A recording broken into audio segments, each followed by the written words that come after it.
You are on TV now. All right, thank you. Good evening, everybody. Welcome to the Goffstown Planning Board. Today is Thursday, May 14th. We have an agenda, and in light of the current COVID situation, I am calling our first. Hi, Jennifer, this is Barbara Griffin. We are beginning the meeting. You don't need to come right in. We're doing formalities, but heads up, okay? Well, why don't you sort of make your way in, and if you stay out in the hall or something, come in a couple of minutes, and then we'll be all set to go. I think you've got Attorney Mullen out there also, right? Yes. Okay, so come on in like 5 minutes. So that was a call to our first applicant to have them come in. This is an electronic meeting tonight in accordance with the emergency issues that are going on. So in accordance with that, I'm going to read a right-to-know checklist that applies in these electronic meetings. As chair of the Goffstown Planning Board, due to the COVID-19 outbreak and in accordance with Governor Sununu's Emergency Order Number 12, pursuant to Executive Order 2020-04, this board is authorized to meet electronically. There is no physical location to observe and listen contemporaneously to the meeting, which was authorized pursuant to the governor's emergency order. However, in accordance with that emergency order, this is to confirm that we are providing public access to the meeting by telephone with additional access possibilities by video or other electronic means. We are using a telephone conference line for this electronic meeting. The public has access to listen and, if necessary or desired, to participate in the meeting through dialing the following telephone number. The number is 603-766-5646, and use the participant code 785-645 followed by the pound sign. We are providing public notice of the necessary information for accessing the meeting that has previously been given, and we have provided a mechanism for the public to alert us if there are problems with access. Phil, did you want to say something? No? Okay. If anybody has a problem with telephone access, please call 603-660-5000. We will adjourn the meeting if public access becomes impossible, but we need you to call that number to let us know that it's not possible. Please note that all votes in this meeting will be taken by roll call, and we're going to start the meeting by asking everybody to identify themselves, and also identify whether or not anybody is with them during the meeting, which is required under the Right to Know law. So with that, I'm going to start with the individuals in this room. Tim, why don't we start with you? Tim Redmond. David Pearson, alternate member. Thank you. Gail Lebrecht, alternate member and recording secretary. Patty? Patty Gale, planning assistant. My name is Barbara Griffin. And then now I'm going to turn to the people who are attending by phone. Karen? Karen Hughes? And are you alone? I am alone, sorry. Okay. Jim? James Raymond, I am alone. Thank you. Kimberly? Kimberly Hughes, and I am alone. Phil? Bill Devans, and I'm alone. And Peter? Peter Georgantis, Selectman's Rep, and I am alone. So that means we're either all hermit-like individuals, or we can't talk to anybody in our households to have anything to do with planning board meetings. I'm not sure which it is. All right. Thank you, everybody, for checking in and answering the roll call. The first item on our agenda tonight is correspondence and action items, and in that regards, we have the minutes of the April 23rd meeting. Do I have a motion? I'll make a motion, we approve the minute that's presented. Peter, thank you. Is there a second? Seconded, but there's just a slight typo on page 7. Phil, could you point that out for us, please? In the motion, it's seconded by Peter Georgantis, seconded the motion, period, seconded the motion, period. The second the motion should be struck. Thank you. Any other corrections to the minutes? I will take that motion to approve with that correction. If there are no further corrections, I'm going to call for a vote. That vote will be by roll call. At this time, we have full attendance, so I do not need to appoint an alternate. Tim? I'm in favor of the minutes being approved as presented. Karen? I'm abstaining. Jim, Yes. Kimberly, Yes. Phil, Yes. Peter, Yes. and the chair votes yes. The minutes are approved. The next, that is the only correspondence action that needs to be taken. The next item on our agenda is the election of officers. With every year, we elect a new chair and vice chair. We're a little late this year. So at this time, I will open it up for nominations for chair. Barbara, I'd like to nominate Barbara Griffin for chair. I'll second it. Peter has nominated myself, and Phil has seconded to nominate me as chair. Are there other volunteers or nominations for chair?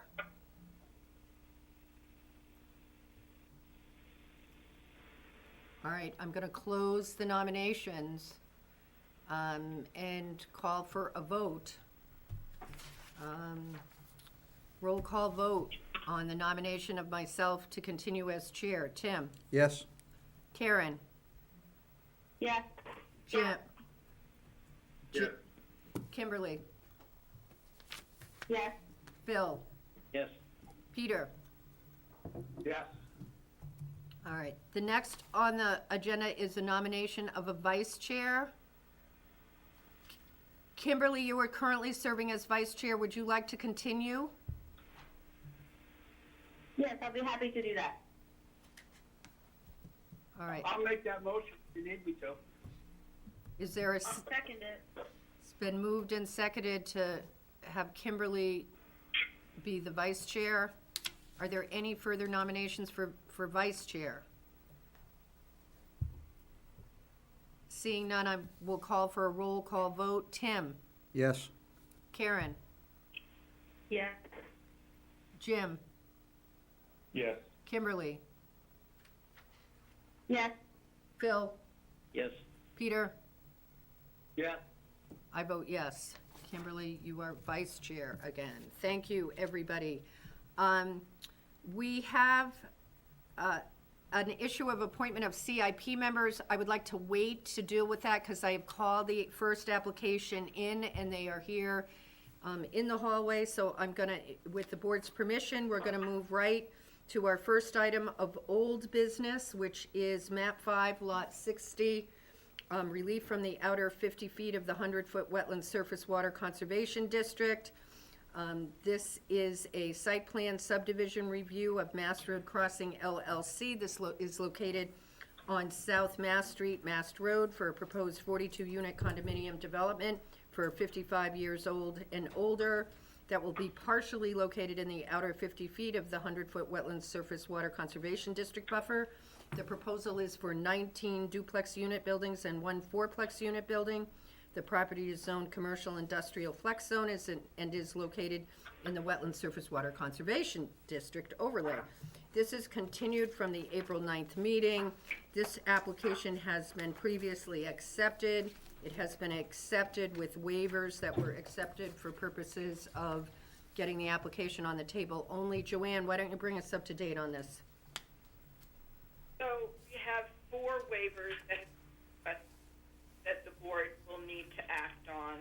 We also have a request for relief from the 100-foot surface water conservation district where there is an encroachment of 11 feet for grading purposes that needs attention, and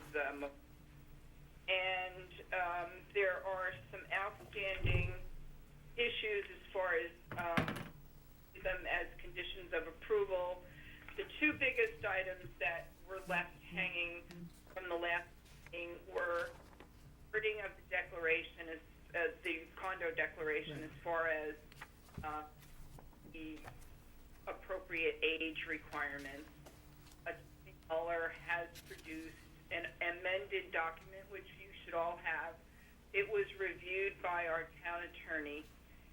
You all should have a copy of an email that he sent with his comments, and he made 2 suggested changes on the condo declaration on pages 19 and 21, which you also have copies of. Has the applicant seen that? No, I have not shared any of that yet with the applicant. I wanted the board's permission, since it was attorney-client privileged information. The other item was the waiver of the school impact fee, which was also addressed in the email from our attorney. The remainder of the items are included as conditions of approval. I do have a few comments when we get to that section. I just need to remove some language and add an additional, but we can talk about that later. Okay, so the application has been completed and accepted with notice. I do believe we have some people here, some people online for comment. The waivers requested dealt with the lighting, the impact fees as you've referred to, and there was also some drainage and pond access issues, correct? Yeah. Okay. And there is also a relief from the district, which you have previously described as now being a much smaller intrusion into the outer 50, correct? Correct, it's down to 210 feet from 7. All right, are there any changes in this plan from the last time we saw this applicant? So the plans are exactly the same as they were submitted back at the end of March. I believe we received the plans on March 27th. Okay. Patty, can I ask, is the plan being shown on the screen or not? We can do that if you'd like. Yeah. Madam Chair, if I were a voting member, I would recuse myself. Would you prefer I do that? No, you're not voting. Stay put. Besides, nobody's really here anyways.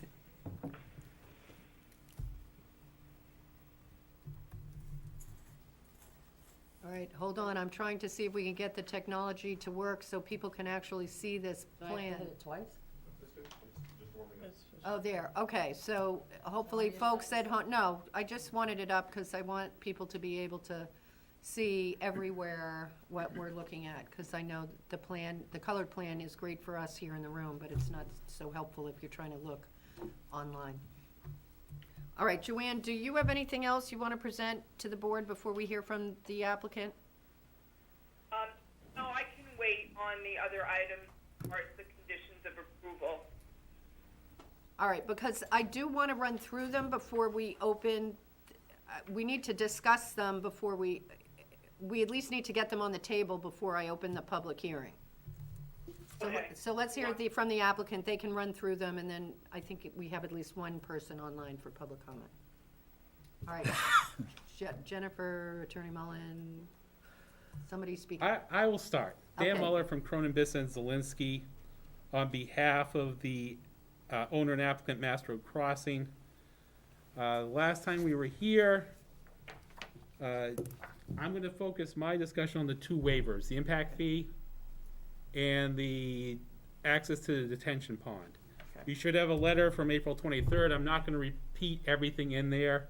I'm going to try to summarize to move this along.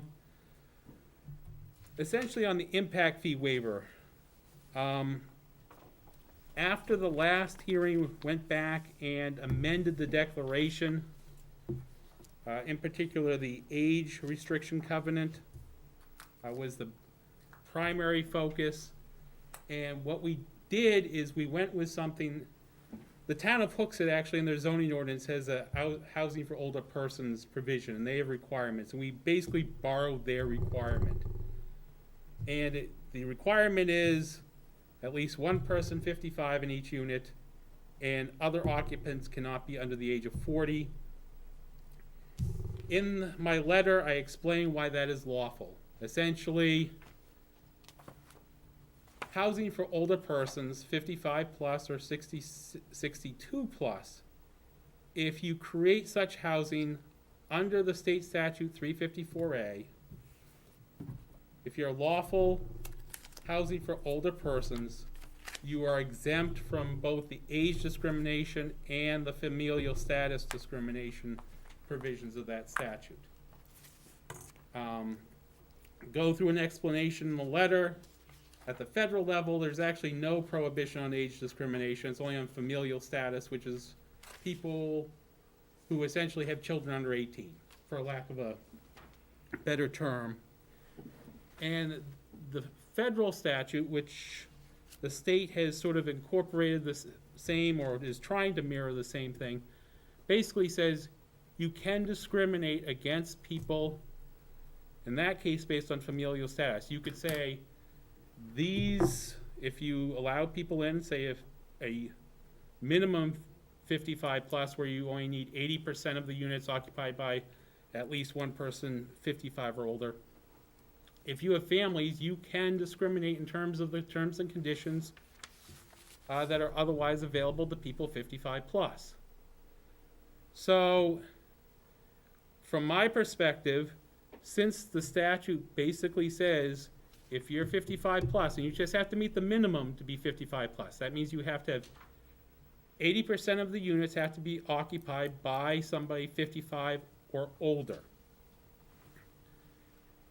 The federal government has made it clear that you can be more stringent than that. You just can't fall below that minimum. So what this does, because there was a concern last time about if you had people getting in who were 21, 18, essentially the only way under these documents you'll have somebody who is 21, 20, something like that, is if you had to make a reasonable exception under the Americans with Disabilities Act.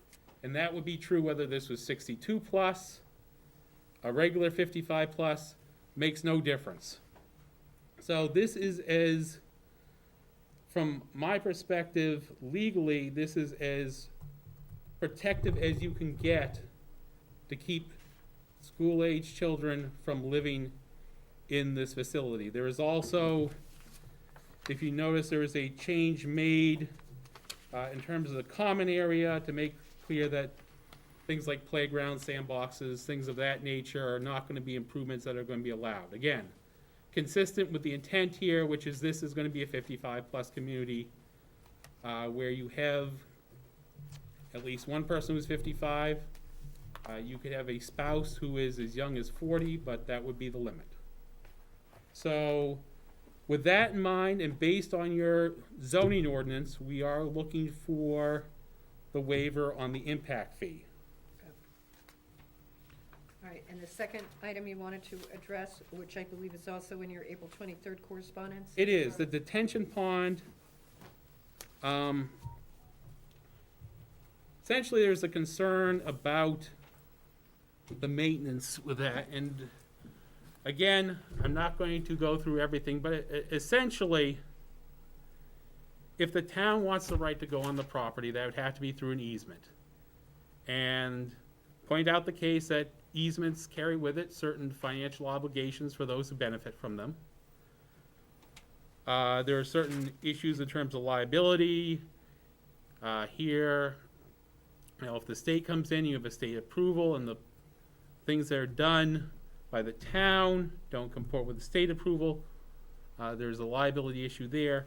But more importantly, made it much more specific in the condo declaration in terms of Article 5, specifically mention the need to maintain drainage improvements. In addition, added Exhibit D, which is a specific schedule that's incorporated into the declaration for the maintenance of drainage improvements. Be candid, this drainage improvement maintenance schedule came from another municipality. It was something that we had to do in another case, but it gives very specific Did you see it? direction. if he would like. No, Okay, I was just, if someone needs a copy, I'm glad to give him my copy of it, that I have here. But, again, what we're trying to do here is to make it clear that this is going to be a specific requirement in the condo declaration for the association to take care of going forward, so there is no, it minimizes the concern that the town will need to come in and do something. Frankly, given all the issues in terms of easements, it would seem that it would be probably in the town's best interest not to be involved in the maintenance of private property. And again, we've tried to assuage some of the fears by putting something specifically in there. Because I think Jen would speak to this. If the waiver is not granted, we're probably going to have to go back and look at this again, because there's just not enough room, I believe, between the buildings. And I'll let Jen speak to that, but from my perspective, I'm not, again, I think that sort of hits the major points in that letter, and I don't want to spend lots of time. I'm sure you've had a chance to read it. I'll leave it at that.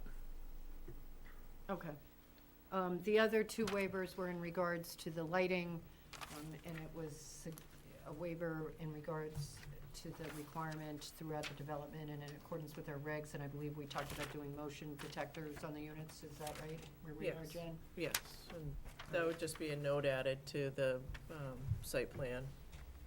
And the fourth waiver was the drainage system, right? The closed drainage system? Right, not to have the closed drainage system, and the one piece of information that didn't get into your packets last month was the letter from Kim Tuttle from New Hampshire Fish and Game regarding her request as not to have curbing or closed drainage systems because of the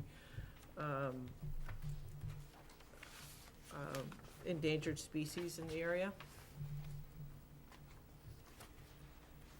Also, going through the waiver, it was, it's very flat through here, and if we had to put in a closed drainage system, we'd have to do substantial construction within the outer 50 feet of the 100-foot wetland buffer. Any questions from board members in regards to the waiver request? Tim? Thank you. I just want to go back with Attorney Mueller. So, based on what you told us tonight, you would be proposing that at least one resident would be age 55 at the 80% threshold, or we could make it more stringent if we wanted to? Is that what you said? What I'm saying is we've already made it more stringent. The requirement under the federal law and technically under the state law for 55 plus is that 80% of the units have to be occupied by at least one person who is 55 Okay. plus. The other 20, can be anybody. What we're proposing, 100% are going to be at least one person 55 plus. Okay. And the only other occupants, because the federal law and the state law focus on occupancy, not ownership. So tenants, whoever is living there, 155 and the other one minimum age of 40. That's it. Nice and concise. Correct. Thank you. Other questions from board members? I have a question, Barbara. This is Karen Hughes. So, based on what you're saying, it sounds to meet the requirements that I had concerns about at the last meeting. But I'm wondering, do those requirements expire at some point in time? Because I know that Tim had raised that as a concern at our last meeting. That is an issue for our regs, not the applicant. Oh, But attorney, counsel is going to respond. I am going to respond because I did see that. And number one, this age restriction may only be amended or terminated with the express consent of the town of Goffstown Planning Board. And I thought I had put something in there, but maybe it got removed. If you want, the other thing that I could add in there, if that is your concern, and I apologize for that, is that to limit the ability to amend that provision for a minimum of 20 years. If that's what it takes to eliminate that issue, I can put in the declaration that not only do you need the express consent of the Town of Goffstown Planning Board, but limit the ability to amend that restriction in terms of the age limits for a period of 20 years. I think that's what our regulations presently state, if I'm not mistaken. Is that They, correct? they do talk about a minimum 20-year period. Right. So that can be, as I said, I thought I had added that in there, but if you look on page 8 of the declaration, paragraph 3, where it gives the ability to the town to A, enforce it, and B, may not be amended without the express consent, can also add a sentence in there that this age restriction may only be amended or terminated after a period of 20 years. And then be agreeable to add that in there. So that there's no question. Other board, Okay, I think I understand. Thank you. Tim? So while you're on page 8, Attorney Mueller, Yep. 2C, you did add on the bottom that you allow visitation for up to 90 days by people under the age of 40. Is that what I'm reading correctly? For any age? You know something? The person's on the age of... There is, thank you, there is language there that was there beforehand, but it was meant to, should have been eliminated. It should be persons under the age of 40 years that may visit the owner or occupants of a unit, provide no visit exceeds 30 continuous days, because 30 continuous days is what makes you an occupant there, and that's what you're trying to avoid. So So if I strike the language, the and, after the word continuous day, 30 continuous days, you'd Correct. put a period, put a period, and then strike the last sentence? and strike the last phrase there, and by such persons do not exceed 90 days, so it'll only be 30 days max. Okay. So they can't be occupants. Respectfully, I would disagree with that interpretation of what the sentence would mean if you delete the end of it.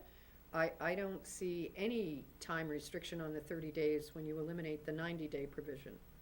It reads, persons under the age of 40 years may visit the owner or occupant of the unit provided no visit exceeds 30 continuous days. That's what it Right, so you could go 30 days, leave one day, come back the next day, 30 days, leave one day, come back the next day, 30 days. You could get in a heck of a lot more than 90 days in a one-year period that way. Barbara, if I may. Can we, So I'm just Lawyers thinking about in reading terms things of the, is not a good idea. I'm just thinking in terms of the impact fees.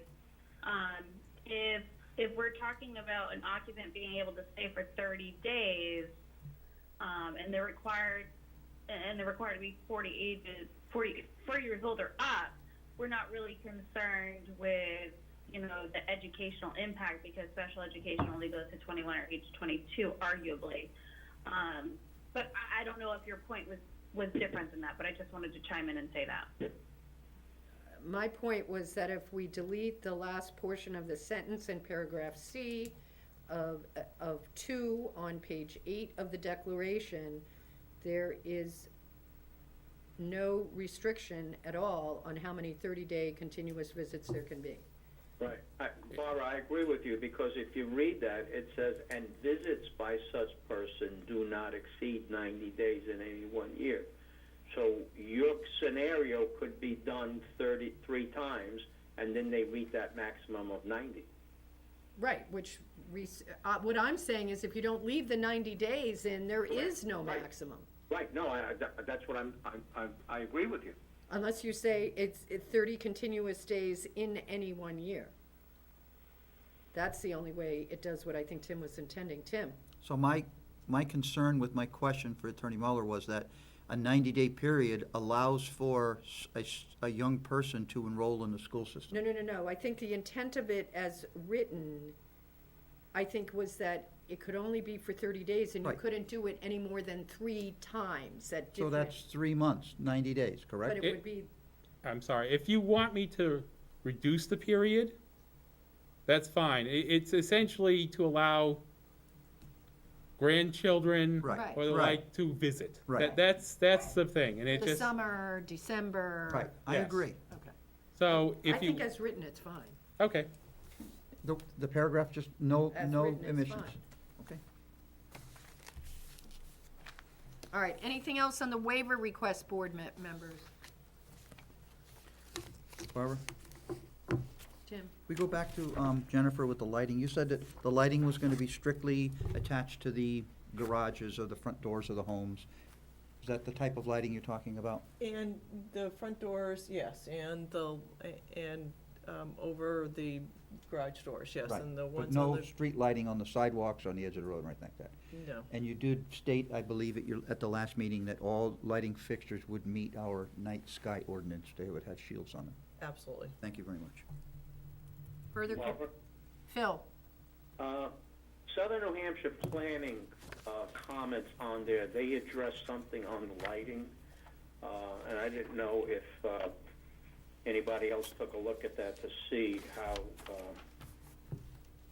that might, if that had any significance to the lighting issue. Well, I think their comment was for lighting at access points probably to 114. That's what I sort of took it as. I'm not sure. I spent more time on the other comments that they had. I just saw that one. The comment from Southern New Hampshire was, as lighting information is not provided with the plan, they recommended non-glaring cutoff style lighting at the access egress points to improve visibility of turning movements at night or during poor visibility conditions such as fog. So I understood that comment to mean they wanted something perhaps at the intersections, but I'm not sure, given what's along that road, that's necessary. Board members?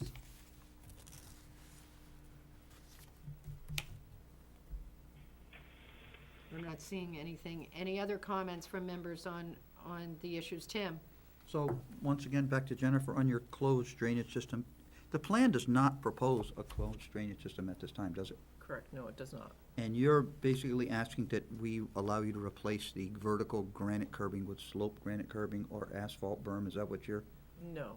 what are you asking for then? I'm asking for a waiver of not putting in any curbing and having 3-foot shoulders that go into a ditch line, and then there are culverts under each of the driveways that drain to the detention ponds, infiltration ponds. Is that shown on the plan presently, Jennifer? Yes, sir. Okay. I was looking for it, I didn't see it. Okay, thank you, I got it. Other questions from board members on the waivers? Well, just a comment on that also. Southern New Hampshire did make a couple of comments also on those issues, as far as, well, I don't know if it was specific to that, but I know they addressed parking issues. I think it was parking. But we- Yeah, we I don't think it was that, but that's what, okay. It was the parking, and as I recall our discussion last week, the applicant pointed out that they meet our requirements for parking. Right. Since then, for board members who have looked, I understand that we got further, this is off of the waiver. Let me stick to the waivers right now before we move on. Any other questions or comments from board members on waivers?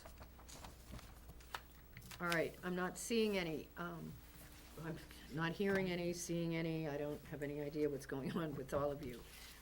As to the report, board members, that you got, your staff report, and Joanne, correct me if I'm wrong, was largely the same as previously. One of the changes was that we got a few more comments from the fire department in regards to turn movements if there was on-street parking. And it's my understanding that there has been an agreement with the applicant as to address those. Is that correct? All right, those fire department comments for board members are on page 8 of the staff report that was mailed to you. Joanne, why don't you run through what that is? I will, if I lose you, my phone is going dead. I'll call you back on my cell phone. So the fire department had recommended that if they were going to have parking along the road, the internal roadways, that they have one side of the street parking in certain locations, which they refer to as the pinch points. The applicant did agree to place no parking signs, 2 areas.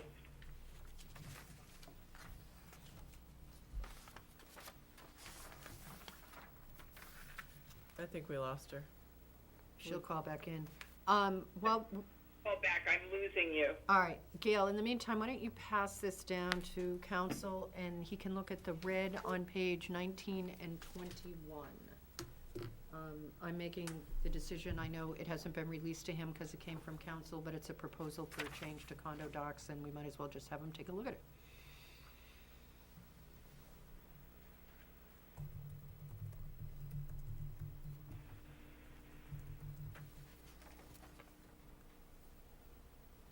And Eric, keep me on track, we need to deal with the Thank issue you. of what we're calling that. Madam Chair? While we're waiting for Joanne, can we address something, or would you rather wait? Sure, no, Tim, go ahead. So, I'd like to go back to your request for no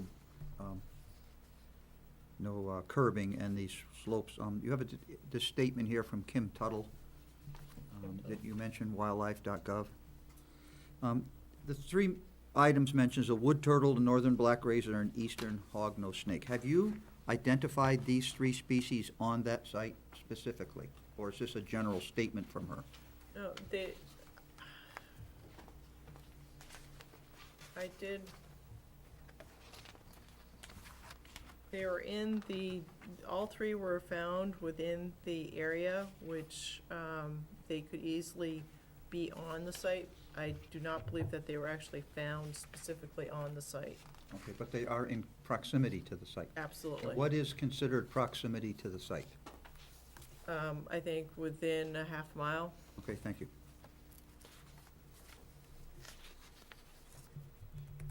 Thank you, Madam Chair.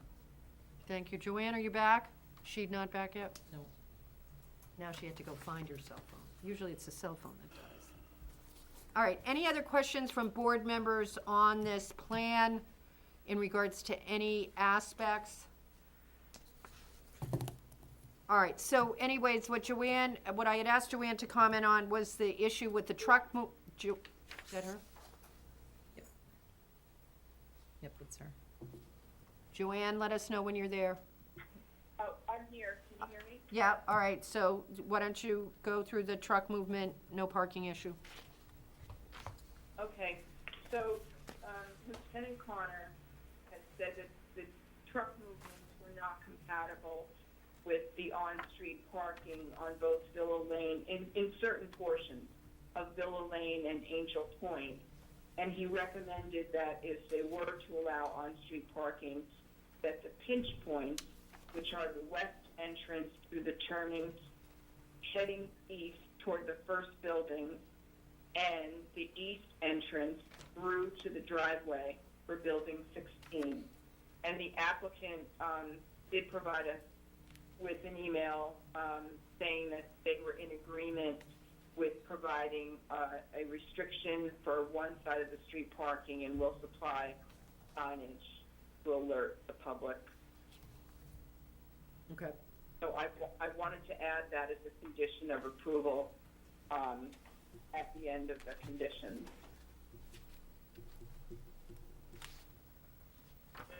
All right, so it would be condition 28 on the chair's agenda.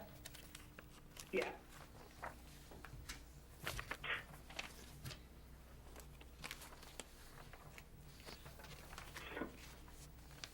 So it would be that there would be no parking and signs to be installed in accordance with the fire department concerns.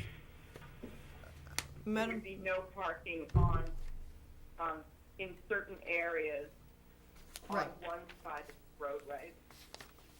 Thank you, Jennifer. Madam Chair, if you look at Joanne's report, I don't have page numbers on here, but it's after the fire department's comments in bold. Specifically lists out, just so that, you know, technically station-wise and everything else is what I proposed back that we would agree to, that I would suggest you put in as a condition. All right, Gail, do you have that? Yeah. Okay, because I don't, or if I have it, I can't put my hands on it. All right, before I go to any other issues, Eric, you're here from Highway. There is an issue, I think if we go back to page 8, and that's in regards to easements versus maintenance agreements, right? Yeah, I just want to touch on that real quick. That's regarding the detention pond access. So there's no intent for an easement going for the town to do any maintenance on the detention ponds. Right. This is a private site. It's adjacent to a state highway. I think it was kind of misunderstood that the only time the maintenance agreement would come into play is if the drainage system is neglected and backs up, causes issues or anything like that. There's no response from the property owner. The town would then have to step in and take care of the maintenance to solve the issue. So that's what the drainage maintenance agreement is there for. It's not an easement. The comments from DPW regarding suggesting keeping a access road is for general maintenance purposes of anybody on the site maintaining the ponds. If you can't get to the ponds, you can't really maintain them. That's why it was strongly recommended. There's no good access. You can't really come off of 114 because according to the planting plan, there's shrubbery and bushes adjacent to 114 and between the detention pond. Your only access is between on sheet 5, your house 8 and 7, and you have a swale going through there. So there's really no good way Right. to get any type of equipment, excavator, dump truck, any type of anything. I mean, yeah, you can get a push mower down in there. But if you don't have access, you're not gonna maintain it. You don't maintain it, you're gonna have issues. The same issue was true for, pond IP 68, which is over by unit 3. And then the other one is IP 527 on sheet 6,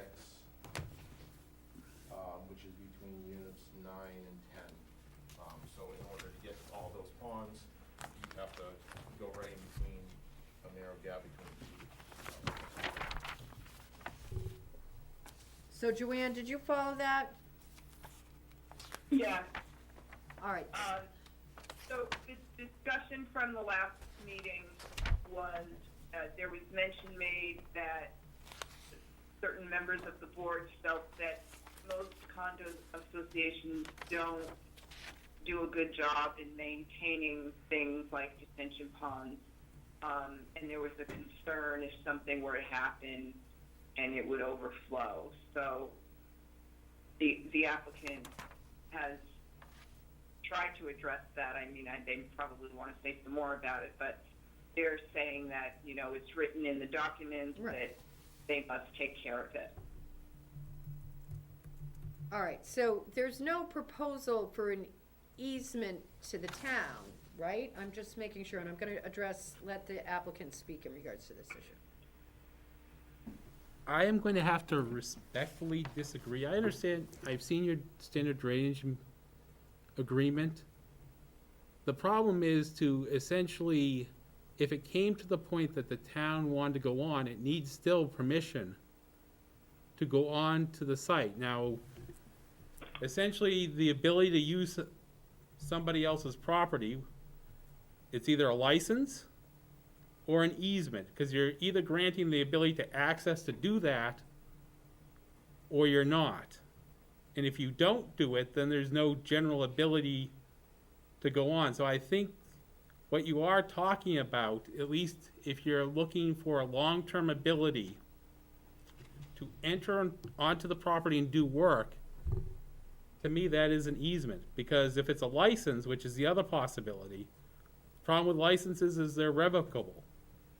You know, the owner can say, I don't want you there. I don't know of any other way that it goes. So, again, while the obligation may not be, the right to access the property is what gives rise to the easement. So, I respectfully have a different view on that issue. Obviously, you have your own counsel who may take a different view, but that's my view on it, that giving you the right to access in your discretion to come onto the property and do the work, now, unless you're going to say it can be revoked as a license, would be an easement, because it's the right to do something on somebody else's property, which is what an easement is. And I'll let Jen go to the other point. From a practical standpoint, this is a condominium development. It's going to be maintained by a maintenance company. They're going to get to all of behind these buildings, in and around these buildings. So they will be able to access that, to mow it and maintain it. That's their job. What I did when I designed, we'll take this pond by, behind Unit 8, and I'm Building 8 and Building 7. The outlet for this pond here is basically just a cut in the berm. And it's a very, the berm itself is only a couple feet high. We're not talking about, this big, huge berm that has to be maintained. We're not talking about a pipe that has to be maintained. All it is a cut in the berm that's grassed so that the water can flow through. So the maintenance for it is extremely easy, and it's not gonna take major equipment down there to be able to maintain it. Again, the maintenance crew is going to go in behind all of these units and mow it and take care of the landscaping and all of that. The individual unit owners are not going to be doing that. Then, I just want to flip this page so I can look at it. I can put this up too, but when we're talking about getting between Building 9 or between Building 9 and 10, this, again, they're going to be able to get all behind here. This pipe coming out of here, I believe, sorry, it's been a little bit. I know it's a pipe that does not have any control, it's like not downsized to something smaller. It is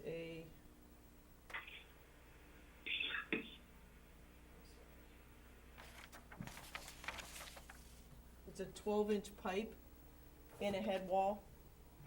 And so it's, a good-sized pipe to be able to convey the water. Also, right above it, there's a emergency overspill that goes down to where the pipe outlet's down in here. Again, we're talking about a condominium, so the maintenance company is going to be able to access all around the buildings and have the wherewithal to do that because that's their job. And these condo owners are gonna be paying for that service. It's part of the condominium documents. Barbara, Joanne? under the suggested conditions, condition number 11, asks for a maintenance and inspection plan, a schedule for the infiltration basins and swales, and that the plan should include inspection forms to be completed regularly and available for town review, which is normally done when the town doesn't have anything to do with the maintenance of some structure like that. They would at least provide the town with the maintenance schedule and the inspection paperwork so that the town knows that the clean out or whatever it is that they're doing to the ponds has been completed on a regular basis. Jennifer? This plan also has to have alteration of terrain permitting, which requires the same thing. We have to put together a maintenance inspection that has to be completed. And so if there is a maintenance problem with one of these ponds, it doesn't just fall on the town. You also have the state that would step in and say, yes, they need to be maintained. You also get into water quality issues with the federal government if they're not maintained.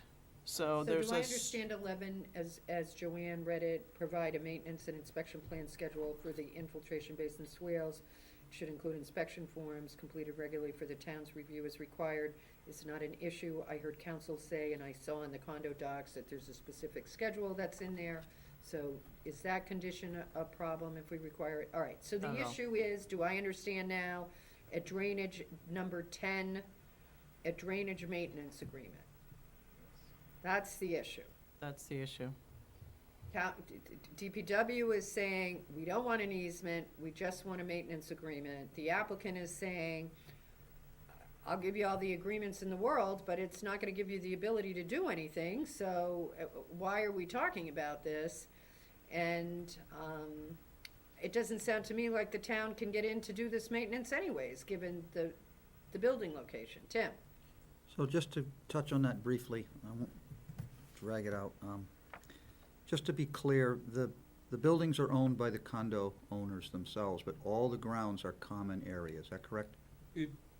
Essentially, yes. The interior Yeah, of all the buildings is generally considered the units by statute. Everything else, the exterior is generally considered part of the common area because they want it to be communally maintained. That's why roofs are usually covered by reserve funds for condo associations. So everything else except for usually partway in between the walls is common area. There's, So my question would be is if no owner between 10 and 9 could restrict the other members of the association from exercising cleaning abilities. They can't say, I planted a tree there and you can't go through there. You'd have to tear the tree out. It's not. number one, they would need approval to put the tree there Okay. from the condo association.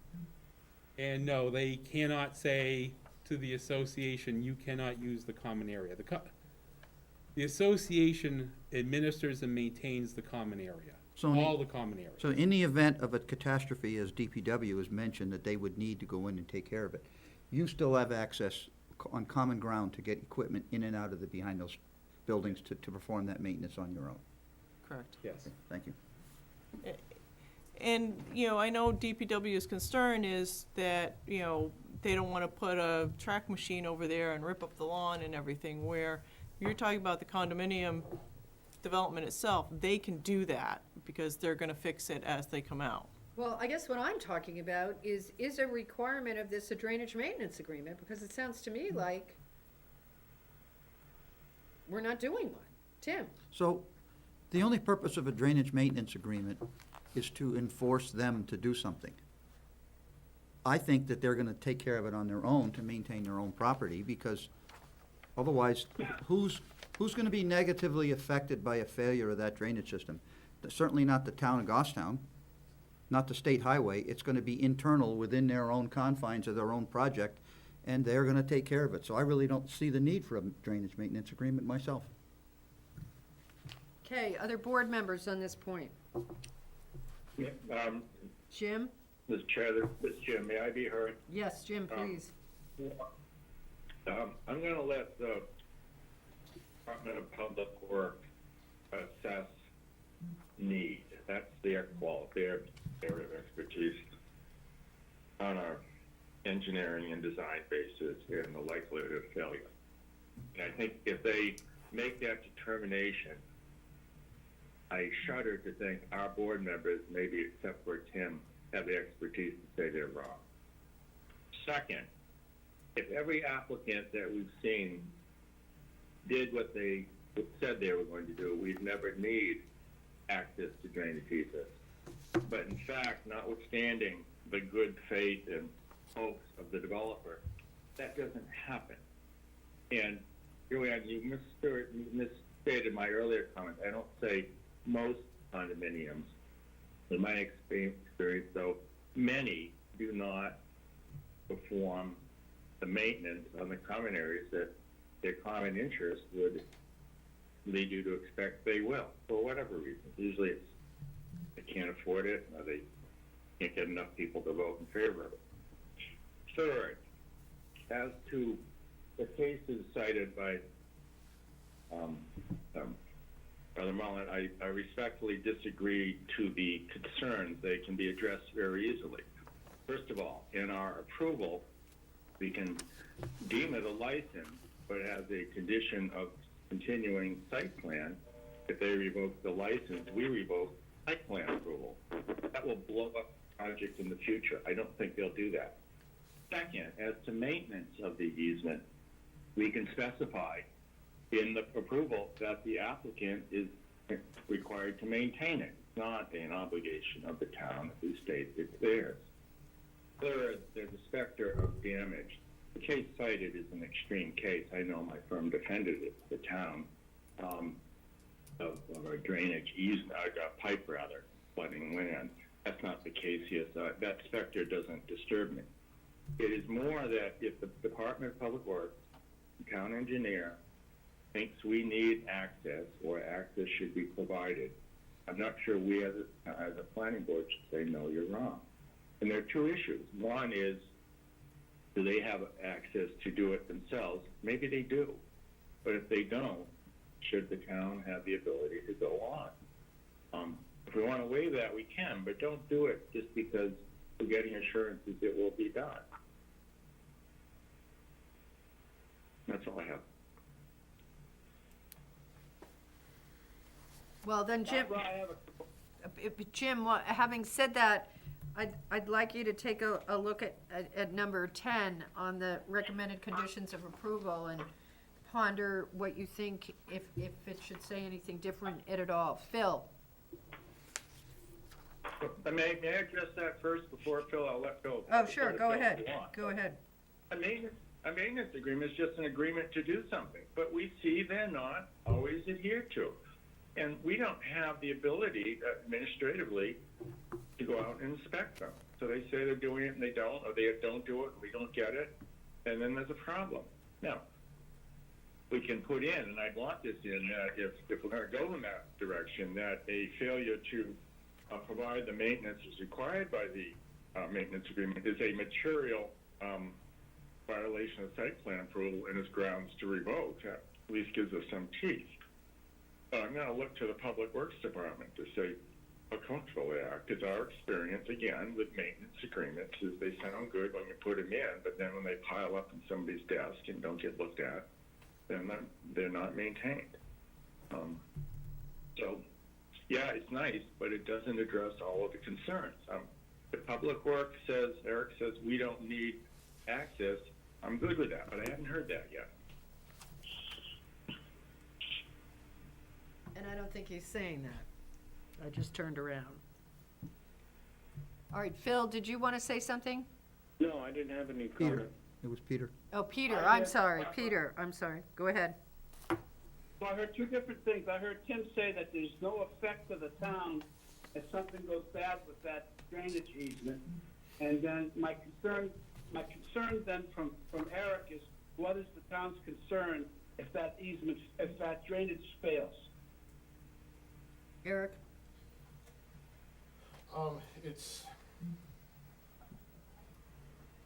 We do have sewer running, or there's the sewer main running through the back of the, I think there's a sewer easement running through there. Erosion of the site, it's fairly flat. Your risks are minimal. It's not like there's a town road directly adjacent to it. You have the rail trail adjacent to it. But it is kind of based on history that we try and get this maintenance agreement to ensure that the maintenance is completed, and if it is neglected and an issue did arise, then the town could step in, take care of the issue, and then the owner would reimburse the town for that. That's basically how the agreement is set up. Risks on the site, it's kind of hard to assess that right now. But it should be addressed.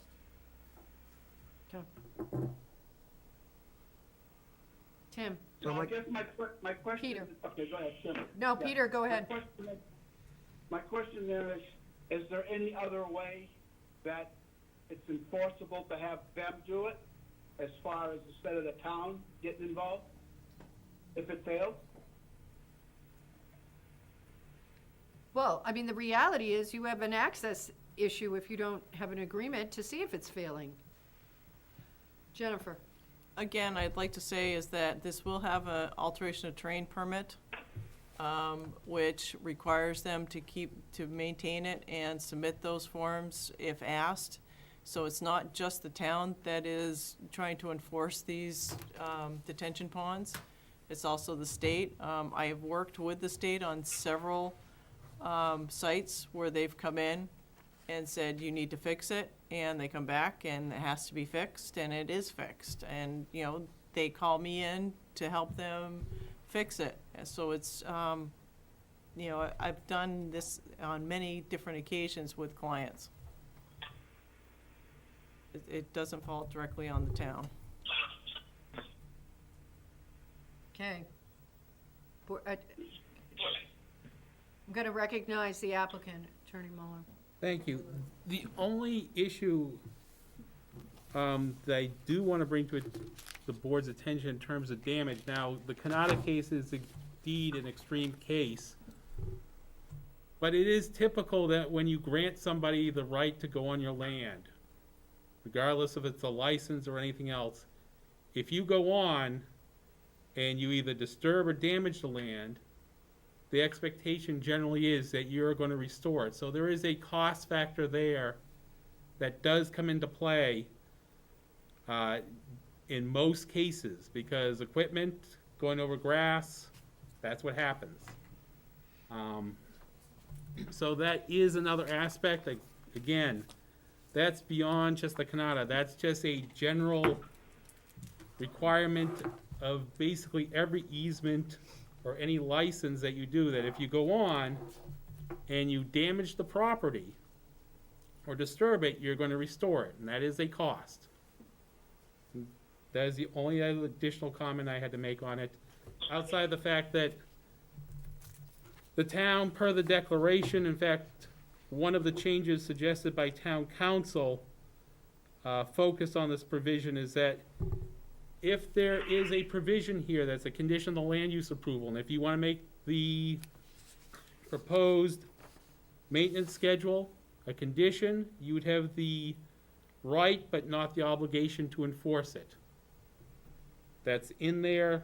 That was, again, one of the provisions, and if you want to make it clear on that sentence, that not only goes the age restriction, but the drainage improvements can do that as well.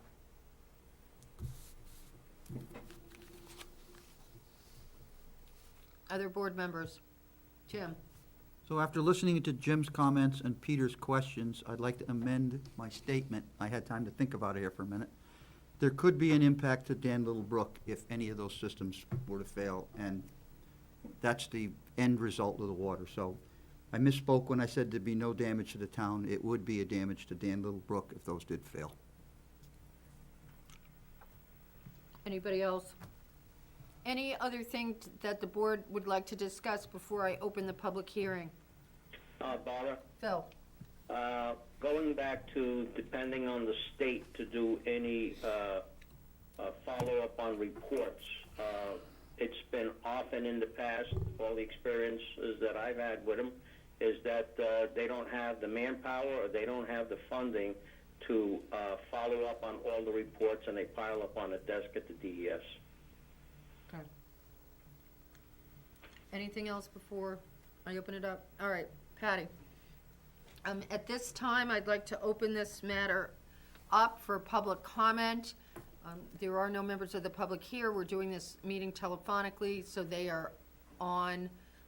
Actually, David Pierce points out to me that he is technically recused from this. I didn't have him remove himself from the table because just of the spacing and the issues that we have here in the building. So David Pierce is here. Is there anybody online, Patty, who is raising their hand? They haven't yet, but I can unmute them right now if you'd like, and You're opening the public hearing? So it is, the public hearing is open at this point in time. they would have to press star 9, I believe. If somebody is listening and wants to participate, they need to press star 9. Or if you'd like, I can just unmute them and, Oh, no, I would just unmute them in case they want to say anything.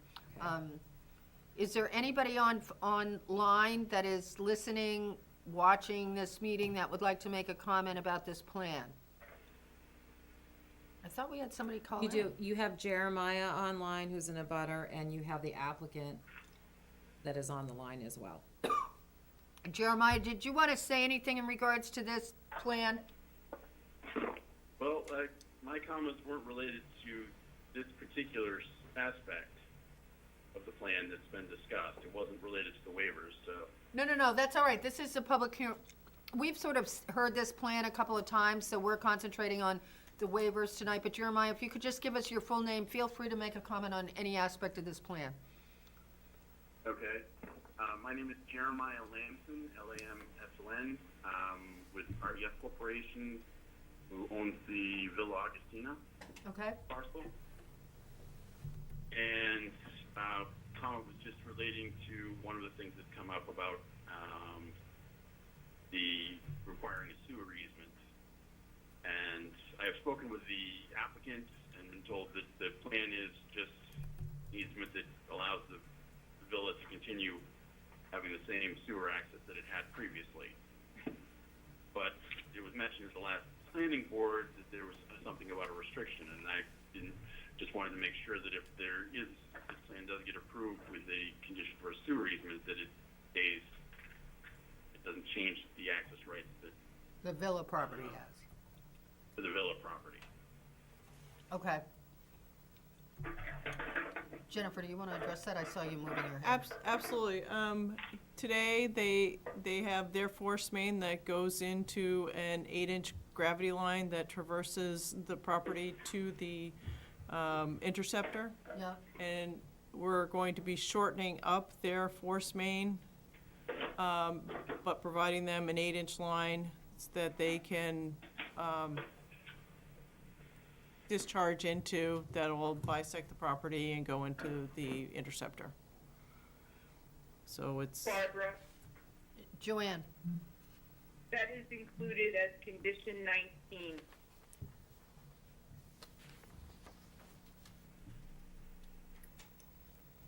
So I can read so that everybody is aware of it. If this is to be approved, it has been proposed that condition 19B provides sewer easement for lot 561 for the use of the proposed 8-foot gravity sewer main from the existing force main to the town sewer interceptor pipe. This is to be recorded at the Hillsborough County Registry of Deeds. Sewer staff cannot locate the existing easement, but to go through, but it's acknowledged it's there, and the document will be required prior to the signing of the plan set. I believe the applicant is aware of that condition and will comply with it. Yeah, our concern wasn't so much, because we've spoken with the applicant and aware of what their plan is. Our concern was that the planning board doing something different. Oh, yeah, no, we're not gonna do. If that's the plan, that's on the plan that's before us, we won't be changing that. Mhm. Do you have any other comments or questions, Jeremiah? No, that was our biggest concern, because at the last meeting, somebody from the planning board at this very end of the meeting made a comment about it being restricted, and we wanted to make sure that that's not the case. Okay. Thank you. Thank you. All right, David? Thank you, Barbara. My, David Pierce, Mill Street, Goffstown, New Hampshire. I'm here as representing the Friends of the Gulfstown Rail Trail. I'm the treasurer and vice president of that organization. In practical terms, though, I'm a project engineer for the organization. We're a nonprofit, volunteer organization. We coordinate very closely with the Park Department, and where it's appropriate, we seek permission from the Select Board to design, fund, and construct the 5.5-mile park that's known as the Gulfstown Rail Trail. I'm aware of the Planning Department having a recommendation for the applicant's development, and specifically it's condition number 12 of the suggested conditions of approval. And that condition reads that the applicant would rehabilitate the current 10-foot width of the rail trail by adding 4 inches of nitpack, Mount Williams nitpack or the equivalent, to restore the trail crown and facilitate drainage over 875 feet.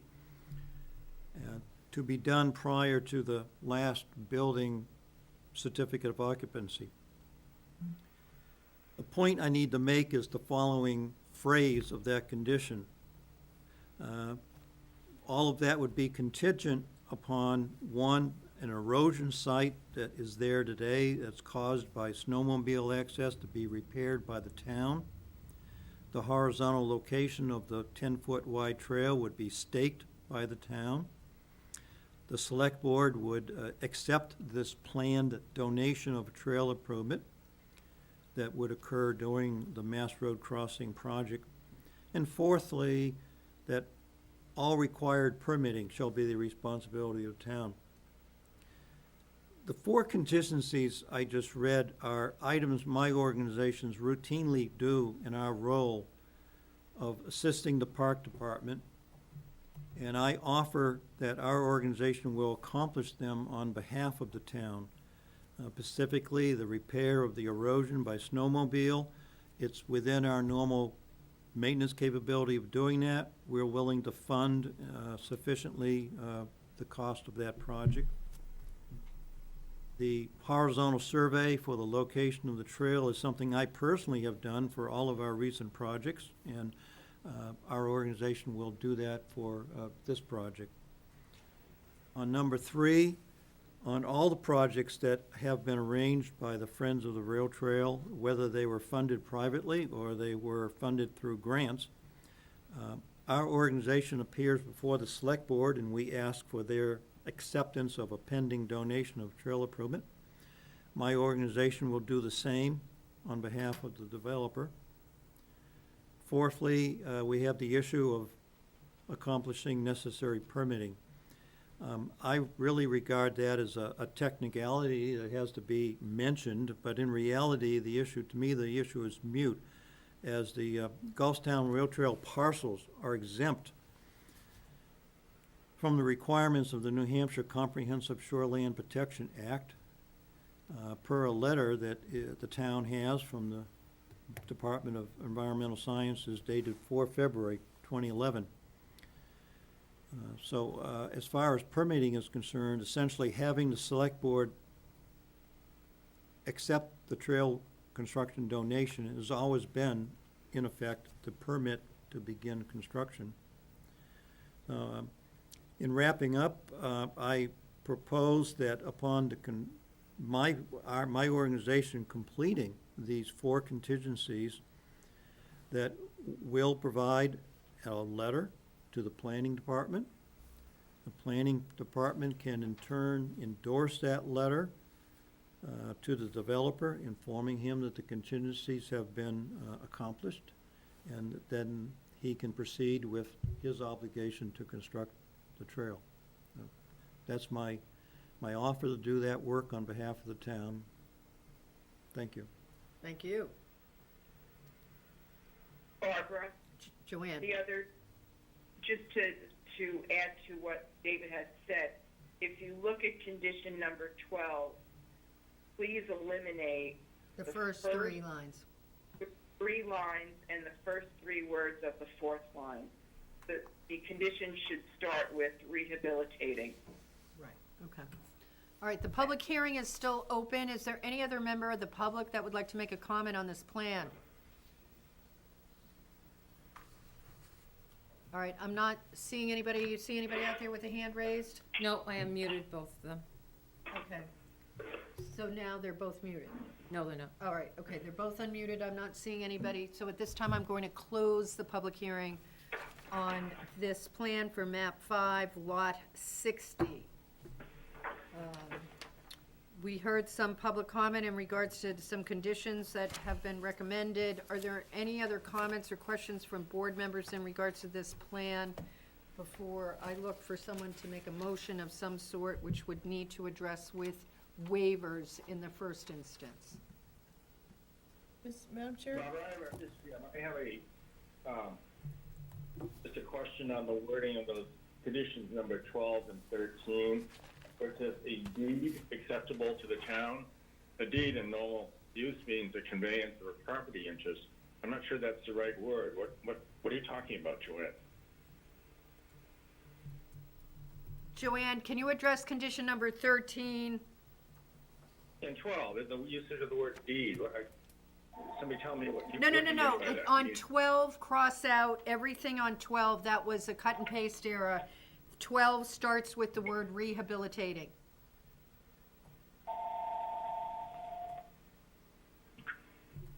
So there is no deed in condition 12. Joanne, can you address condition 13? I think Jim was talking about being. Did we lose Joanne? No, she's still on. Joanne? Can you hear me? Yeah, now I Yes. can hear you. Sorry, I had it on mute. The condition, well, going back to Jim, eliminate the first 3 lines and the first 3 words of the 4th line under 12. I don't think you heard that from before. So there is no deed for the rail trail. Number 13 is, we need to receive a deed that would have to do with the owner and public service, and that's so that they can use some of their land as an access. And we're waiting to get that final language, so that would be a condition prior to the plan being signed.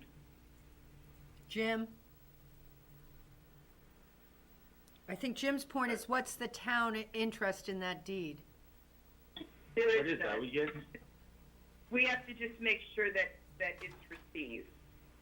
What is it? The deed. The deed. What deed? They're not conveying a property interest. It has nothing to do with the town. It's just well, it does. Jennifer's saying it does, so Jennifer, why don't you explain it, please? We need an easement deed from, 2 easement deeds from public service for the sewer to cross their land to get to the interceptor. And then, an easement deed for the eastern section to be able to cross over their land to get access to the rail trail. So that's what the deeds are. These are just for, between the owner and Eversource, the public service then. Right. Okay.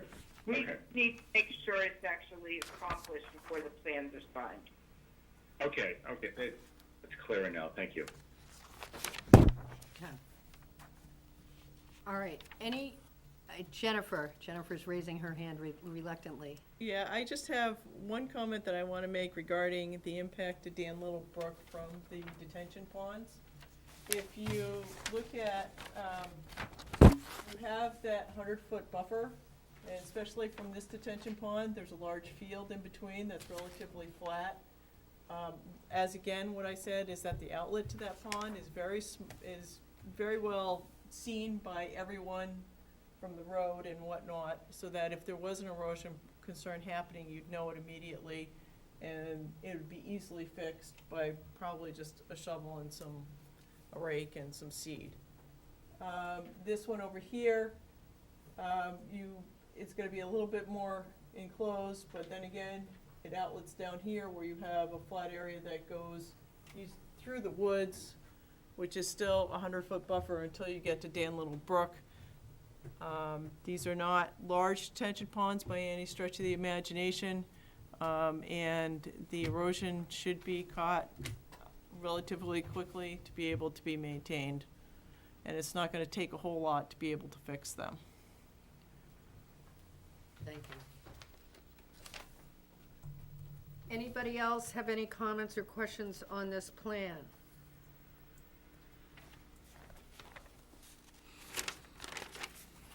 All right, if anybody is inclined to approve this, the first thing that would need to be done would be a motion to accept or approve the requested waiver, and I'd prefer to do them one by one. Development regs, section 4C23 for the lighting requirement. Is there any further discussion on that issue? Is there any motion on that issue? Tim? I'll make a motion to grant the waiver for the lighting requirement based on the statements from the applicant regarding the positioning of lights and the type of lights that will be on the buildings. Is there a second? I'll second it. Peter has seconded it. This is for the waiver request for the lighting requirement. If there's no further discussion, I'm going to call for a vote. Tim? Yes? Karen? Yes. Jim? Yes. I vote yes. Kimberly? Yes. Phil? Yes. Peter? Yes. All right, the waiver request for the section 4C23 has been granted.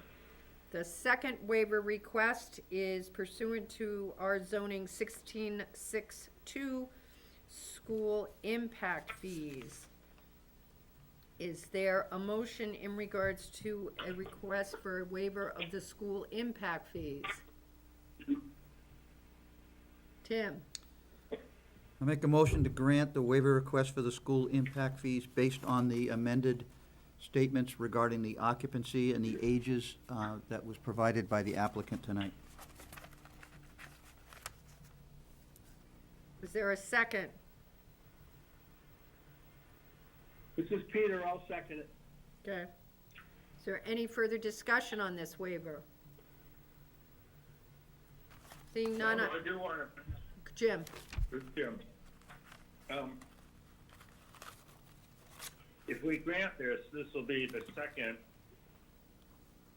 and I'm going to reject any concept that we're bound by past decisions. We'd never be able to correct our mistakes if that were the case. But at some point, it will look like a trend. So, you know, we can say, well, we did it for the project on the other side of the river, but we're not going to make that mistake again and not grant it here, and I'd be good with that. But if you want to grant it, at some point you are establishing a administrative gloss, if you want to call it that, of how we're interpreting school impact fee. So there's some significance to granting it here. And if we're prepared to do it, then it's going to be harder at some future point to go in the other direction. I just want to make sure people ponder for a minute before they say yes, or at least ponder for 10 seconds or so. Barbara, can I have 10 seconds? Peter? So, Jim, with what you're saying is this if because we granted it once, we can't grant it again because we may be setting a precedent? No, I'm always going to say we're not bound by prior decisions, but we keep getting it thrown at us that, well, you did it before, you have to do it here. And the more often we do it, the more appealing that argument becomes. I'm never going to agree to it. I'm always going to say, no, we can change our mind, as long as it's not discrimination for a protected class. But it just does become harder. I understand. Could I Karen? voice my opinion here, Barbara? Karen? Yeah, so I'm with Jim, but on the other hand, I feel like the applicant really truly has bent over backwards in hearing our concerns and, making amendments to the documentation about when things, who can reside in the condominiums. And so I think in this particular circumstance, they've done what we've requested. I don't necessarily think that we're setting precedent because of the way the applicant has responded to our requests and our concerns. All right, any other comments on the motion before I call for a vote? All right, seeing none. Tim? Yes. Karen? Yes. Jim? Yes. Kimberly? No. Phil? No. Peter? Yes. The chair votes yes.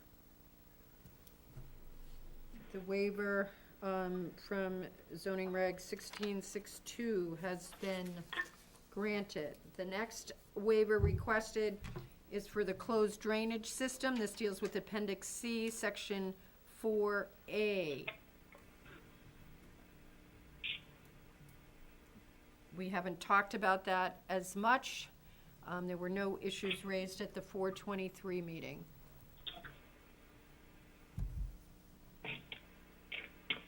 Is there a motion on this? Make a motion, we approve the closed drainage plan. Peter has moved to approve the waiver. Waiver for the closed drainage plan. Is there a second? Second. Tim has seconded it. All right, is there, I have a question. Jim? Jim. I'm forgetting now what either Eric or Sarah said on this. Is there a concurrence from Public Works on this? Yeah, I believe there was never an issue with that. I think the drainage worked out fine. Nothing was expressed to me by Sarah during her review. So I think we're good on our end. Did you hear that, Jim? Thank you. I did. Okay. All right, I'm gonna call, seeing no further discussion, I'm gonna call for a vote. Tim? Yes. Karen? Yes. Jim? Yes. Kimberly? Yes. Phil? Yes. Peter? Yes. The chair votes no. The last item is the infiltration pond access.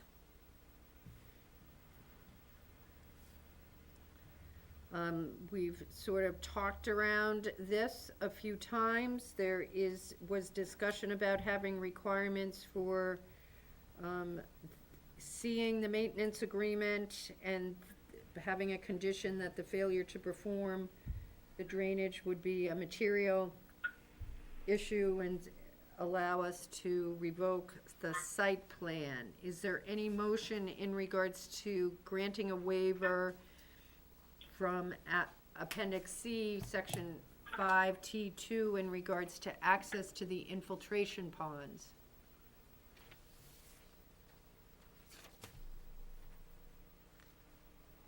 Anybody inclined to make a motion to approve or not approve?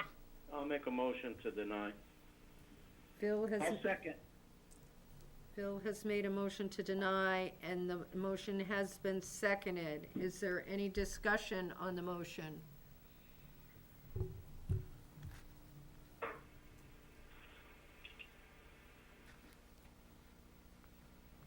Seeing none, I'm going to call for a vote. This is a vote to deny the waiver request in regards to the infiltration pond access.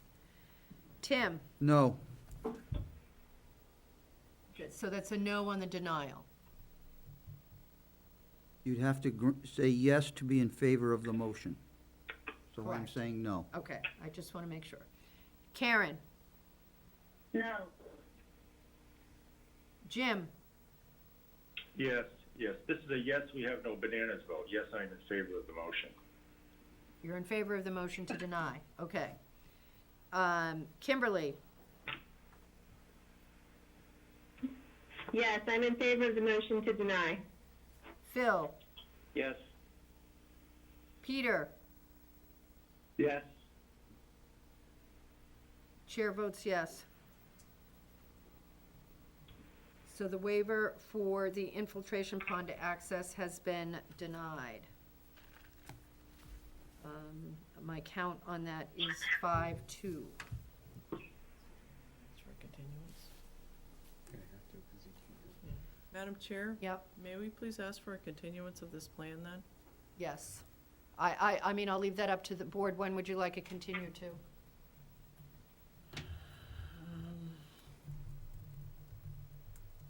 It's hard not being able, can I take a minute to talk to Yeah, my client? Yeah, go ahead, Please. take a break. Thank you.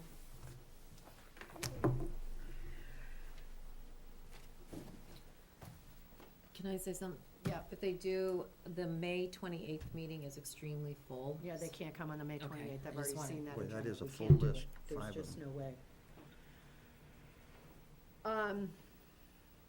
All right, we're gonna suspend the deliberations on this project until the applicant comes back in. There is the issue of the appointment of CIP committee members. Gail, we have Patty with us tonight, and Patty is the backbone of the CIP process. So Patty, why don't you bring us up to date on what's been happening with CIP? Nothing. I like its short answer. Yeah, there you go. Yeah, no, it's just time we gotta get going, so you need to appoint your chairman, your vice chairman, and Gail is willing to be member at large again and get the ball rolling on getting the committee going, which will begin in June, but it doesn't, it still comes back to the planning board for their presentation the same time period. But we just gotta start getting, the committee started. The department heads all know they have to start submitting their requests in. So that's basically it. All right. So we have had a chair and a vice chair in the past. And my recollection is that would be Jim Raymond and Tim. Jim was Jim chair. Raymond and Tim Redmond. Again, these names are very hard for me tonight. Gentlemen, have you been approached about continuing in that capacity? And do you agree, Mr. Raymond? I'm not sure I've been approached, but yes, I agree. I'm sorry. What about Tim? And Tim is nodding his head that he agrees. Patty, should we do a motion on this? Yes. All right. I'll make a motion to approve of Jim and Tim as representatives, chairman and vice chairman to the CIP. I'll second that. It's been moved and seconded. Is there any further discussion? And Gail, actually, thank you for making that motion, and I believe we do actually appoint Gail as a member at large, Yes, correct? you would So- do that. So, Phil and Karen, do you agree to include that in your motion? That's right, but not as chairman or vice Right, chairman. as the member at large. No, she's shaking her Yeah. head. Okay.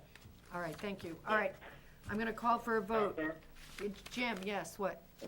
Yeah, so you take the vote, but I have one other request for you to consider. But first, have Tim and me appointed before we wiggle away in the night. All right, so let me call the vote. Tim, Yes. Karen, Yes. Jim, Yes. Kimberly, Yes. Phil, Yes. Peter, Yes. I vote yes. Jim, The issue is, as our regs or our rules for the CIP are written, there's only one planning board member who's a voting member, which is a disincentive for example, Tim to come to meetings if he's not gonna be able to vote, or you can't keep him quiet, but if he's not also told to vote, yeah, he just doesn't have a reason to go, and I don't know why we should, since it is a planning board committee with other members of the community on it, we don't let there be two voting planning board members. So the chair and the vice chair or somebody else can participate and vote on matters.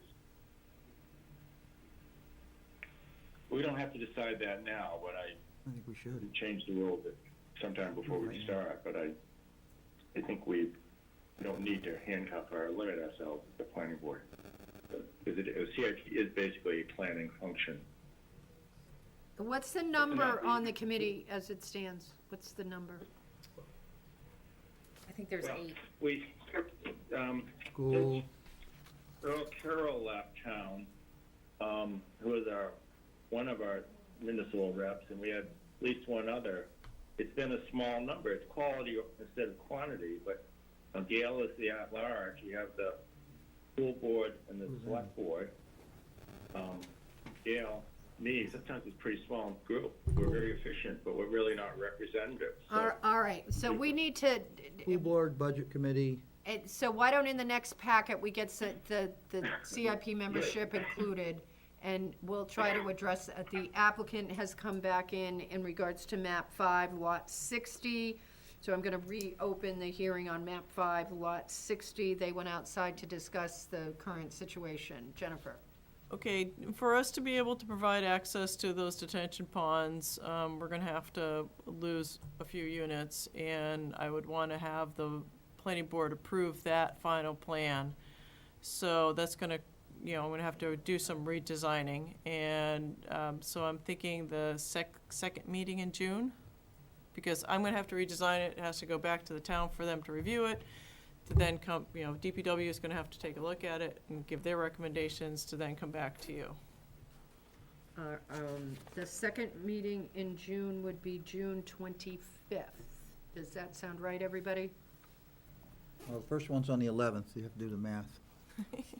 I'm fading fast. I think I did it right, but, all right, so it would be June 25th. So do I have a motion to continue this application to June 25th? So moved. Tim has moved the continuance. It's been seconded by? Bill. Thank you. Going to call for a vote. Tim? Yes. Karen? Yes. Jim? yes. Kimberly? Yes. Phil? Yes. Peter? Yes. The chair votes yes. Thank you. So this is continued until the second meeting in June, which we believe is the 25th. But that Thank date you, is Madam Chairman. wrong. Thank you. That will occur. All right. Joanne, is there any other business for the board tonight? Memo? Yes, I have, can you hear me? Yeah? I have, two other things, quick things. Actually three. One's on the agenda. It's, a memo that I prepared for the board on the recommendation of a revocation of site plan Yep. for map 20, lot 16, which is the property that's being used for some sort of automotive business. It's the former,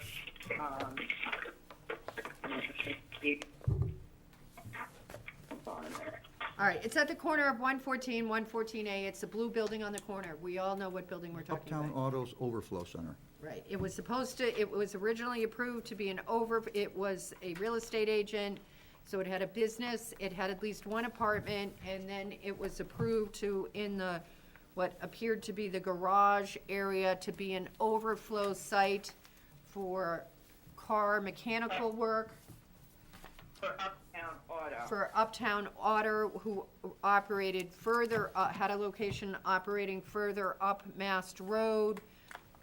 The plan was signed, Uptown Auto ceased operations, and there appear to be ongoing operations in the building.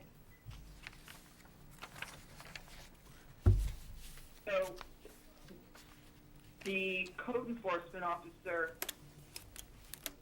drafted two letters, one in January, one in April, and mailed them first-class mail and certified mail to both the owner of the property and the tenant. And basically it stated to contact the town to set up a TRC meeting, and we never heard from either one. So my recommendation would be to go forward at the next meeting on May 28th and and vote to revoke the site plan.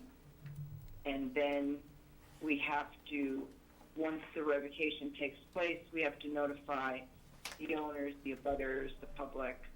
And if one of those people want to step forward and request a hearing, they may do so within 30 days. So your proposal is to put this on the agenda for May 28th? Correct. I just wanted to get the board's opinion before we move forward. I'm in favor. Why do we have to wait till the 28th? Why can't we do it tonight? We have to- Well, it was sort of a last minute placed on the agenda. I'd like to have it as an agenda item where, you know, the agenda's posted and people could at least see it. I don't want it to look like we're trying to do it in a way that people wouldn't know about it. But that's your call. Well, I mean, we have this. I agree with Phil. We keep kicking the can down the road. Yeah, this was brought up, I brought this up at the last meeting. Well, you also haven't, December, are you kidding me? Well, what I meant was I re-brought it up. all right, so you have in front of you, board members, in addition to Joanne's memo, an actual declaration of revocation, which lists the items that were on the site plan that have never been complied with, or certainly are not being complied with at this point in time. Tim? Do we need to properly post a site revocation hearing in order to enforce it? My question goes to Joanne. No, the RSA actually allows you to revoke the approval, and then before the revocation is recorded, you must notify everyone. Then, if someone does want a hearing, they would come forward and request a hearing within 30 days of that notification. So if we revoked it tonight and somebody requested a hearing, we could put it on our first meeting in June, which has a substantially smaller agenda than our meeting in 2 weeks.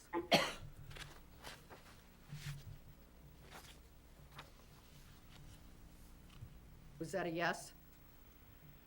Are you asking me? Yes. Okay, Yes. all right. Other comments from board members? Bob, this is Jim. In the past, and again, we don't have to do that, because the statute really gives you two routes. We've notified applicants of a hearing, given the 30 days notice, we have the hearing, and then we revoke, and then we can record. You can either have a trial and then hang them, or you can have a hang them and then have the trial. And either way, this gets their attention immediately as the clock ticks.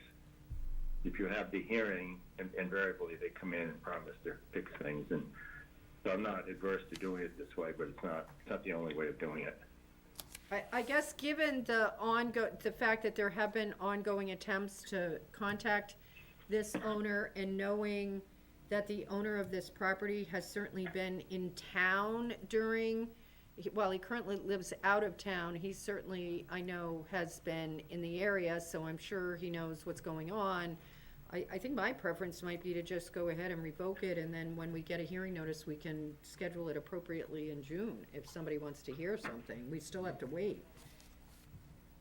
The abutter is having significant issues with the use of this property at this point, and this has been going on for a long time. I don't disagree. I just want to make sure people know there's two routes. Ask for a motion. Well, we have tried the other route, and not with specifically, I don't remember if we mentioned the site revocation, but we had one other entity which had to be basically dragged in front of the board by the planning director. All right, well, I'm gonna see if anybody wants to make a motion to, I'll make a motion to go forward with the notice of revocation. so you're, I'd like to amend that and say we make the findings of violations as set forth on the draft notice 1 through 15, except that number 15 should say something other than the barn building should be empty. I mean, first you have to say it isn't empty. I don't know what was intended there. You gotta make that a little more specific. What's the violation?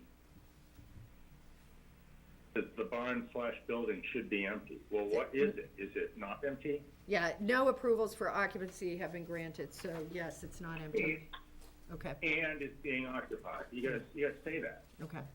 So the barn building is being occupied and no approvals for occupancy have occurred. Okay. I'll All sec- right, I'll so second that's Phil- been I'll second Phil's moved by motion. Phil and seconded by Tim. Is there any further discussion in regards to revoking the approval of a site plan granted to JEM 443 Mass Road LLC, 205 Pleasant Street, Hartland, Maine, on tax map 20, lot 16? Seeing no discussion, I will call for a vote. Tim? Yes, I've lost my list. Karen? Karen? Yes. Jim? Yes. Kimberly? Yes. Phil? Yes. Peter? Yes. The chair votes yes. Next item, Joanne. The next item is something that was brought up at the last meeting, and Jim had a question about. If you remember, the board approved some lot line adjustment plans for the Grady property on East Dunbarton Road. The assessor sent them a letter asking that they provide the town with the new deeds, and they responded by saying they don't need to do that because the boundary line adjustment plan took care of that transfer. The planning board had not acknowledged that boundary line adjustment plan and required a lot line adjustment. So the assessor is now asking, is that boundary line adjustment plan sufficient, or should they still transfer the deeds that are needed for the lot line adjustment? Barbara, may I be heard? Yes, Jim, please. If they're not under common ownership, the answer is yes, there has to be a deed, I think. A plan does not convey title, Right. a deed does. If they were all under common ownership, it was really in the nature of a subdivision. You don't require the applicant, developer to convey multiple deeds to itself to create the lots. The plan does it. But as I read the letter, there is a difference in ownership, so they do need a deed. Correct, and that's what staff agreed to.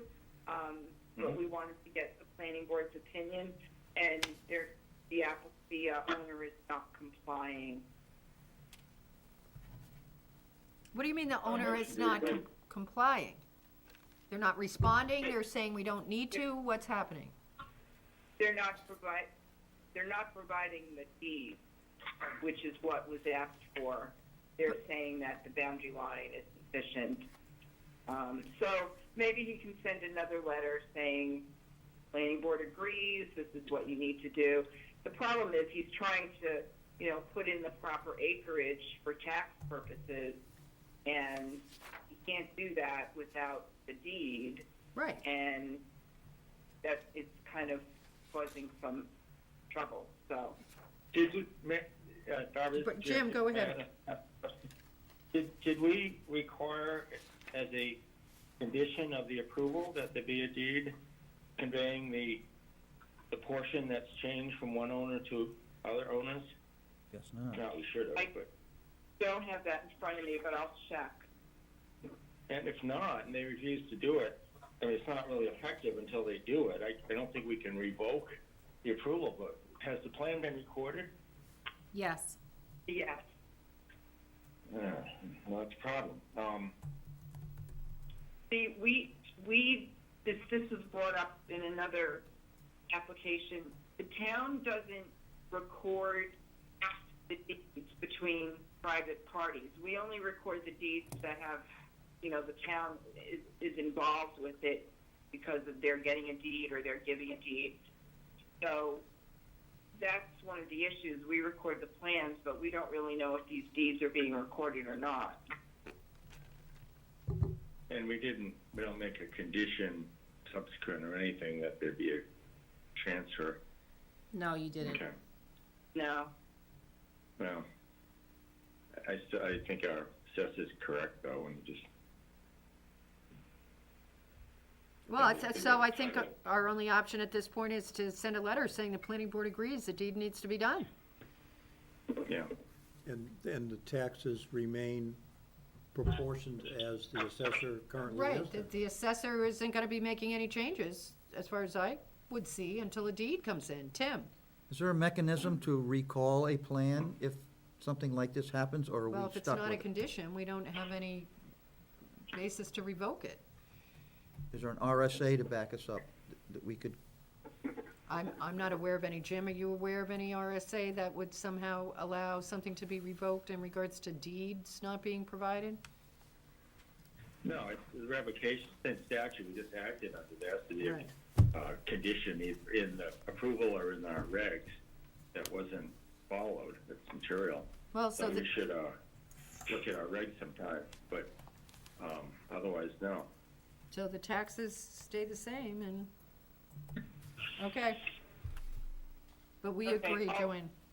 I'll follow up with the assessor. Okay, last thing.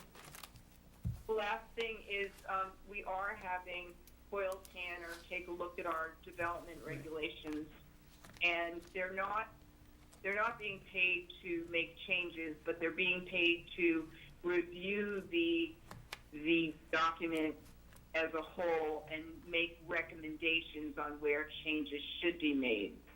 So one of the things that they have come across is they would like to recommend, I guess I would call it, they would like to recommend that we change the development regulations by removing the technical items. And in front of you, you should have a document from the town of Hudson called Engineering Technical Guidelines and Typical Details. And I just showed the table of contents just to show the types of things that they would like to take out and put in a separate document. Things like pavement, street design, sewer, water distribution, roadways, all the technical aspects of things, and put it in a separate book, or put it in a separate regulation, I should call it. And they're just asking if the board would be interested in them making that as a recommendation, so they wouldn't include, those things would no longer be included in the development regs, but another book. It's fairly common. Jim. Robert, may I be heard? Yep, Jim. You can't. In order for us to have the statutory authority to enforce them, they have to be part of our regulations, but they can be Yeah. a separate appendix to the regs. Exactly. They don't burden the regs, but it's not a separate regulation. It's still part of our development regs. It's just set out separately. Correct. Because we don't have jurisdiction over some floating regulations out there. So, Joanne, do you think this would make the regulations more user-friendly, both for the town as far as addressing the issues and an applicant as far as following them? I think what's helpful is, like, we had a book in Hooksett that we used, that had a big long name to it and had a blue cover, and we called it the Blue Book. And that book was very helpful to the contractors because they really didn't care about things in the development regulations that pertained more to the planning board application process. They were more interested in, okay, plan's been approved, now what do we do? What do we need to build it? And so they were the ones who were interested in that separate book, and it kind of kept things separately as far as, you know, almost the process itself. Like, here's the development regs that the planning board uses, and then here's the set of actual technical requirements, how to build the road and what's required and all of that. I haven't had a chance to talk to Eric about this, so I don't know if he's still there, but it would be nice to get his opinion. Yeah, I haven't looked at this at all, but I think from what I'm hearing, it sounds like it'd be something I'd be interested to at least look at and talk about. I think the most important thing is making sure that they are referenced in the development regs. There is a lot of details. We have CAD drawings for different situations.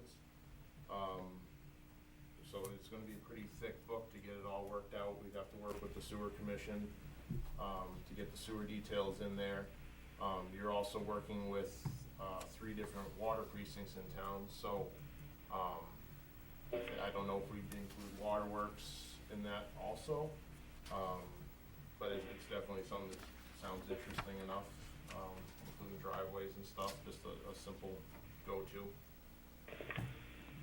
And the nice thing about it is everything would be in one place for the contractors, rather than having them go to the different precincts and town departments to get the details of things.